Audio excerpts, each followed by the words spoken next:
Ayan mga ka-idol, malapit na pong matapos yung natin mga ka-idol ha, project natin dito mga ka-idol.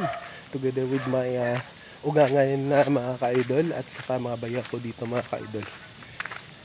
Alright, nakapag-desisyonan namin mga ka-idol na ibakod na dito mga ka-idol kasi mahirap ng panahon mga ka-idol. Hindi kagaya sa Amerika na pwede lang. Pero dito, hindi talaga po pwede mga ka-idol. Lagyan na natin ng gate. Ayan, para mas maganda, ito, next week matatapos na ito mga ka-idol. Alright. Hello ma'am. I-flex ko lang ito ma'am.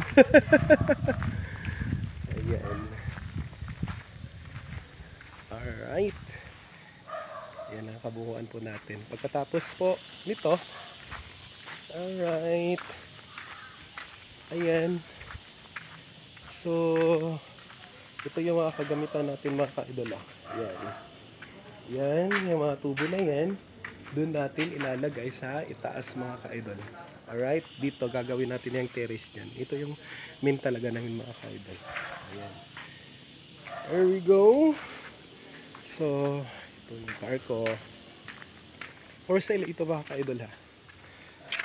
Ayan, yung Kia Avila ko na kotse. Tapos ito yung van ko. Alright, ito yung tindahan namin. Pero hindi pa ito tapos. Tatapusin ko ito. Kahit lagyan ko ng roll up dyan. Lagyan ko ng roll up dyan doon. Tapos mayroon na tayong CCTV camera mga ka-idol. Nasa loob lang po mga ka-idol. Alright?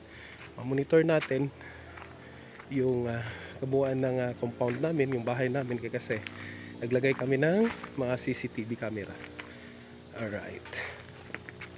Alright, kunting kembot na lang mga ka-idol, matatapos na ang ating bakod dito sa compound namin mga ka-idol. Tapos dito na naman sa susunod, lalagyan ko yan ng gate dyan mga ka-idol.